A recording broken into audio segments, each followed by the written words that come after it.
Hello दोस्तों, आज हम स्टार्ट करने जा रहे हैं अपनी एक न्यू सीरीज जिसका नाम हमने रखा है रफ्तार सीरीज।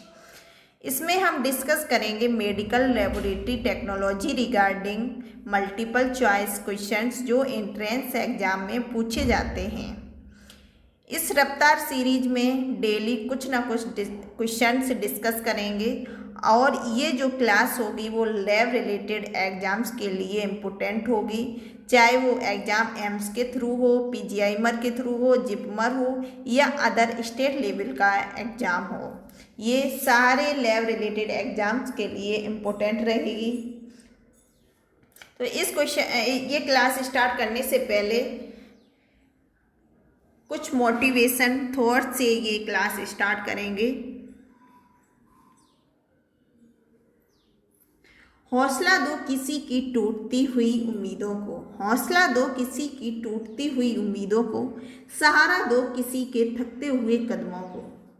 जिद हो ऐसी जो आंधी में भी दिया जला दे, जिद हो ऐसी जो आंधी में भी दिया जला दे, जिद हो ऐसी जो अपने संघर्ष को मंजिल से मिला दे। काफ़ी मोटिवेट और पॉजिटिव थॉट है ये। तो आज की क्लास स्टार्ट करते हैं। क्वेश्चन नंबर फर्स्ट है, स्क्रीन पर आ चुका है। Which term is used for blood in sputum? Option A दिया है हिमोप्टेसिस, ऑप्शन बी है हेमेटमेसिस, ऑप्शन सी है हेमेटोचेजिया, ऑप्शन डी मेलिना। इस क्वेश्चन के लिए राइट आंसर है option number A haemoptysis. Option A is right answer है blood in sputum. Option B जो दिया गया है हेमेटमेसिस, हेमेटमेसिस किसको कहा जाता है? ब्लड जो होता है वो वॉमिटिंग में हो, यदि वॉमिटिंग में ब्लड आ रहा है तो उसे हेमेटमेसिस कहेंगे। हेमेटोचेजिया और मेलिना इसको कहा जाता है ब्लड इन स्टूल। ब्लड यदि हमारे स्टूल में आ रहा है तब ये टर्म यूज करते हैं। क्लियर? नेक्स्ट क्वेश्चन है, यहाँ पर एक और इम्पोर्टेंट क्वेश्चन बनता है कि इसके ब्लड इन स्पुटम आ रहा है तो हम रेफर करते हैं कि स्पुटम फॉर AFB के लिए, और इसके लिए एडवांस टेस्ट होता है CV नाट। CV नाट होता है, इसकी फुल फॉर्म होती है cartridge based nucleic acid amplification test. ये इम्पोर्टेंट है, इसको याद कर लेना। क्लियर? नेक्स्ट क्वेश्चन है question number 2। In acid fast staining mycobacteria tuberculosis appears. Option A red and rod shaped, option B blue and rod shape, option C red and spherical shaped, option D blue and comma shaped. इस question का right answer है option number A, option number A red and rod shaped. Option A is right answer. Next question, question number 3, refractive index of DPX is. सबसे पहले यहाँ पर DPX की full form पूछा जाता है, तो इसकी फुल फॉर्म होती है DPX की डाईब्यूटिलेट पॉलीस्टाइरीन जाइलीन। इसको अच्छे से याद कर लेना और अपनी नोटबुक में ऐड कर लेना ये question. Refractive index of DPX कितना होता है? ऑप्शन ए दिया है 1.07, ऑप्शन बी 1.52, ऑप्शन सी दिया है 1.77, ऑप्शन डी 1.98। इस क्वेश्चन का राइट आंसर है ऑप्शन नंबर बी 1.52। DPX का रिफ्रैक्टिव इंडेक्स जो होता है वो इक्वल होता है किसके? Refractive index of glass 1.52। Okay, clear? Next question, question number 4। Which of the following is a granulocytes? Granulocyte निम्नलिखित में से ग्रेनुलोसाइड को देखना है। Option A neutrophil, B monocyte, C basophil, D eosinophil. Formed elements जो होते हैं RBC होता है, WBC होता है और प्लेटलेट्स होता है। ओके, WBC को फर्दर दो भाग में बांट के पढ़ते हैं, अग्रेनुलोसाइट, ग्रेनुलोसाइट्स। अग्रेनुलोसाइट्स होती हैं टू टाइप की, मोनोसाइट एंड लिम्फोसाइट्स, और ग्रेनुलोसाइट्स होती हैं थ्री टाइप की, न्यूट्रोफिल, बेसोफिल, इसिनोफिल। तो यहाँ पर अग्रेनुलोसाइट्स को देखना है, तो यहाँ पर अग्रेनुलोसाइट्स मोनोसाइट है और कौन होता है, लिम्फोसाइट्स होता है। तो ऑप्शन बी हमारा राइट आंसर है, monocyte. Next question, question number 5, antibody are produced by, antibody कहाँ से प्रोड्यूस्ड होते हैं? Option A T lymphocytes, option B bone marrow, option C plasma cells, option D phagocytes.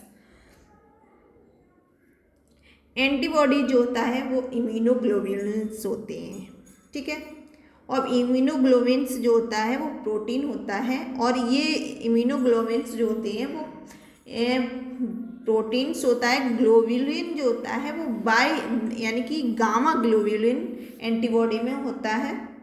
तो इस क्वेश्चन का जो राइट आंसर रहेगा ऑप्शन नंबर सी हमारा राइट आंसर रहेगा, प्लाज्मा सेल्स, ठीक है। प्लाज्मा सेल्स, या फिर ऑप्शन में हो तो बी सेल्स भी हो सकता है इसका आंसर, ठीक है। ऑप्शन पर डिपेंड करेगा कि बी सेल्स दिया है या फिर प्लाज्मा सेल्स दिया है, दोनों ही होते हैं।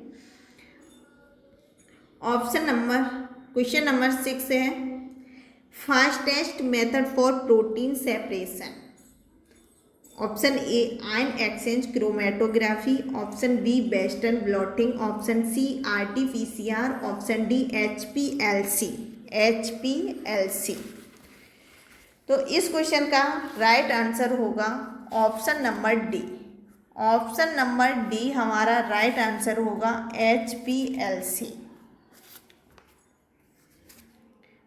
ऑप्शन डी हमारा राइट आंसर होगा, HPLC।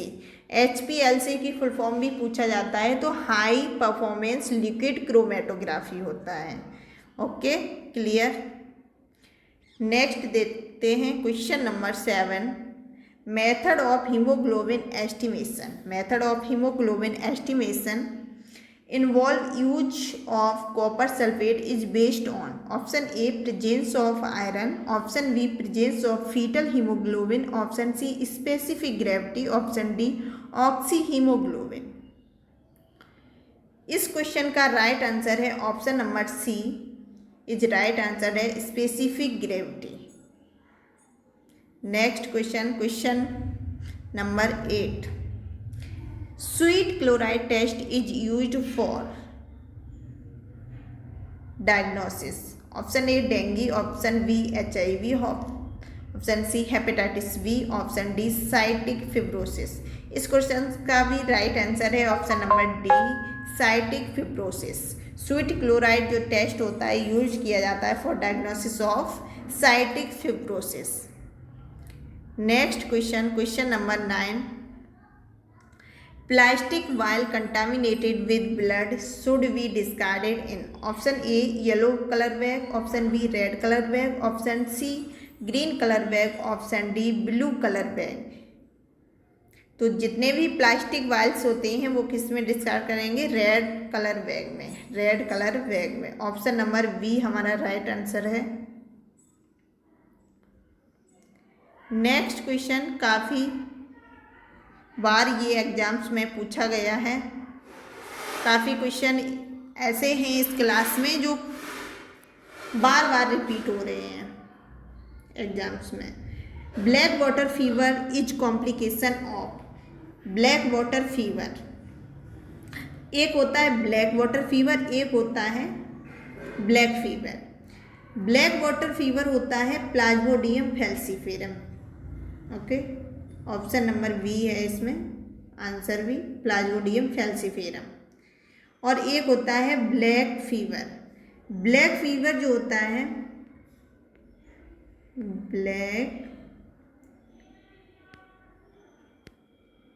ब्लैक फीवर जो होता है वो काला अजार या लीशमैनिया से रिलेटेड होता है। ब्लैक फीवर कालाजार, लीशमैनिया और black water fever plasmodium falciparum. Clear. Next question number 11, select the incorrect statement. Incorrect statement को सिलेक्ट करना है। Option A, fixative are chemical substance. Fixative are chemical substance which presents the cell in living state. तो fixative are chemical substance which presents the cell in living state. तो ये living state में तो नहीं, life like state में होता है। तो ये क्वेश्चन जो है इनकरेक्ट रहेगा। ये स्टेटमेंट करेक्ट नहीं है, इनकरेक्ट है। ओके। ऑप्शन बी दिया है, anticoagulant are the substance which prevent blood clotting. Right है। Option C, antibody are classified 5 class based presence of type of heavy chain. बिल्कुल सही है। ऑप्शन डी है, heavy chain is coded by chromosome 14। बिल्कुल सही। तो इस क्वेश्चन में इनकरेक्ट स्टेटमेंट को बताना है। तो इनकरेक्ट स्टेटमेंट ऑप्शन ए है। ऑप्शन ए हमारा यहाँ पर राइट आंसर है। Clear.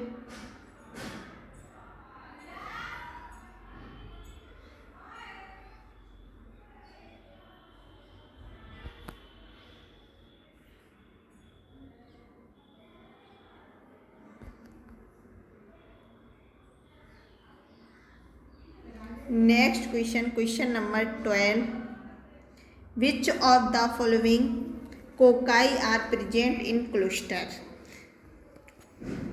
Option A, staphylococcus. Option B, streptococcus. Option C, pneumococcus. Option D, meningococcus. इस क्वेश्चन का राइट आंसर है option number A, staphylococcus. Option A हमारा राइट आंसर है। Next question number 13, anticoagulant use for coagulation study EDTA।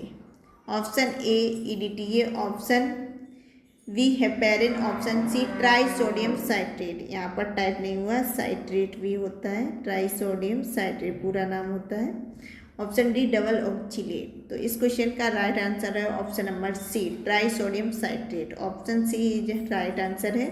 और इसका ratio जो रहता है ब्लड और रेशियो एंटीकोगुलेंट, तो ब्लड जो होता है 9 ml होता है और ट्राइसोडियम जो एंटीकोगुलेंट है वो 1 ml होगा, 1 ml।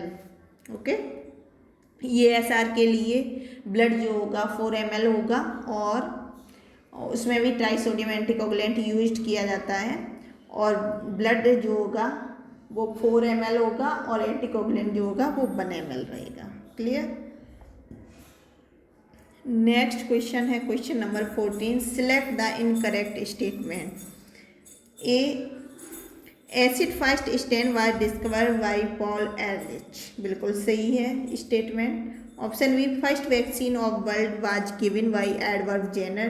किसके लिए दी थी? एडवर्ड जेनर ने स्मॉल पॉक्स के लिए दी थी। Option C, phagocytes was discovered by Kleinberger. ये गलत स्टेटमेंट है। फैगोसाइट्स को डिस्कवर किया था मैचिंग ऑफ ने, मैचिंग ऑफ। तो क्लीन बर्गर ने एल्फॉर्म बैक्टीरिया को डिस्कवर किया था, एल्फॉर्म बैक्टीरिया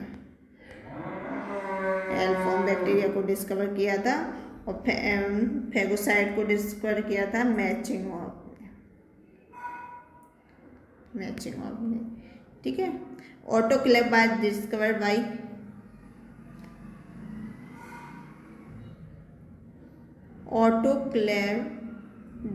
बाय पाश्चर।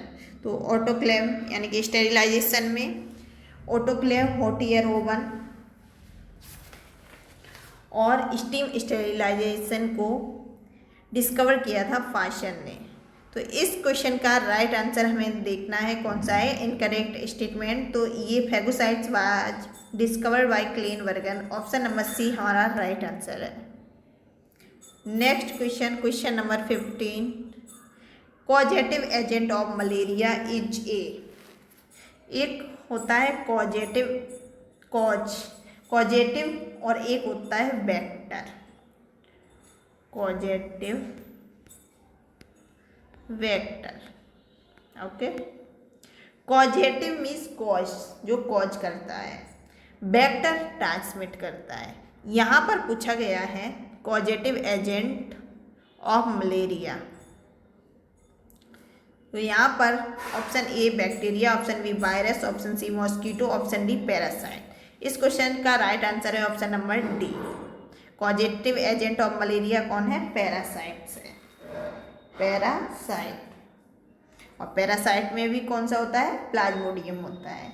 और वेक्टर ऑफ मलेरिया कौन होता है? तो वो होता है mosquito. Question number 16, smallest parasite that can infect any organism animal. Option A bacteriophage, option B virus, option C bacteria, option D prions. तो सबसे स्मॉलेस्ट पैरासाइट जो कौन सा है यहाँ पर? तो बैक्टीरिया जो है वो बिगेस्ट है, बैक्टीरिया जो है वो बिगेस्ट है, सबसे बड़ा है। देन वायरस, और बैक्टीरियोफेज भी क्या है? वायरस है। देन क्या आएगा? प्रियॉन्स आएगा, यानी कि सबसे स्मॉलेस्ट क्या रहेगा? प्रियॉन्स रहेगा, जो क्या होता है? इन्फेक्टिव प्रोटीन होता है, इस इन्फेक्टिव प्रोटीन पार्टिकल होता है। ओके, ऑप्शन नंबर डी हमारा यहाँ पर राइट आंसर होगा। नेक्स्ट क्वेश्चन है question number 17, ESR is increased in all condition except. Option A pregnancy, option B polycythaemia, option C tuberculosis, option D anaemia. तो यहाँ पर एक चीज़ को याद रखना है कि प्लाज्मा और ESR इज डायरेक्टली प्रोपोर्शनल होता है। Plasma is directly proportional ESR। Okay, जितना ज़्यादा प्लाज्मा होगा उतना ज़्यादा ESR होगा। ठीक है, तो यहाँ पर क्या होता है कि प्रेगनेंसी में HV कम होता है, HV कम है तो प्लाज्मा ज़्यादा होगा, प्लाज्मा ज़्यादा है तो ESR भी बड़ा हो जाएगा। ठीक है, और ट्यूबरकुलोसिस में भी क्या होता है कि ESR बढ़ता है। एनीमिया में भी क्या है? HV कम होगा तो प्लाज्मा बढ़ेगा, प्लाज्मा बढ़ेगा तो ESR भी बढ़ेगा।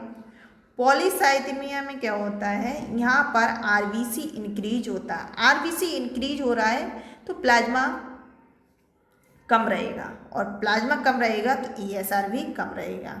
तो यहाँ पर आपको increased in all condition except ESR increase होता है, प्रेगनेंसी में भी होता है, ट्यूबरकुलोसिस में भी होता है, एनीमिया में भी होता है। तो इस क्वेश्चन का राइट आंसर रहेगा option number B, option B. Polycythaemia में क्या होता है? ESR डिक्रीज्ड होता है। क्लियर। नेक्स्ट क्वेश्चन है question number 18, Seller's stain is use for diagnosis of. Option A rabies infection, option B adenovirus infection, option C hepatitis B, option D HIV। इस question का right answer है option number A, rabies infection. Option number A is right answer. Clear.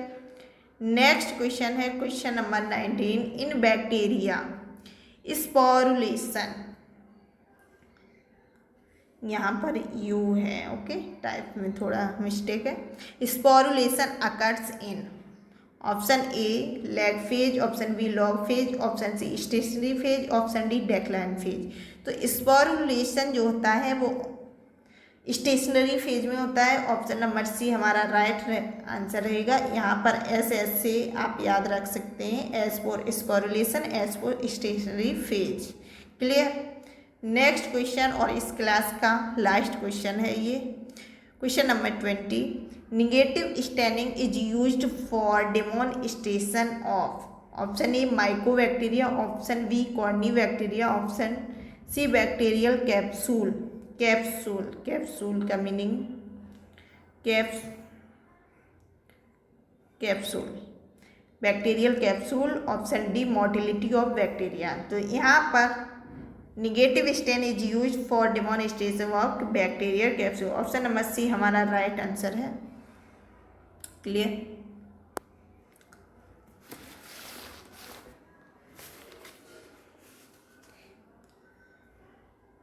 तो यहाँ तक हमारे top 20 MCQs आज की class में आपको कैसे लगे हैं ज़रूर बताइएगा। और ये क्लास को एंड करते हैं उससे पहले कुछ लाइन्स हैं आप सभी के लिए। जो पढ़ाई आज आपको दर्द लग रही है, जो पढ़ाई आज आपको दर्द लग रही है, इस दर्द को झेलते रहो, इस दर्द को झेलते रहो, क्योंकि कल ये दर्द आपकी सबसे बड़ी ताकत बन जाएगा। Thank you to all. आपको क्लास कैसी लगी है कमेंट बॉक्स में ज़रूर बताएं।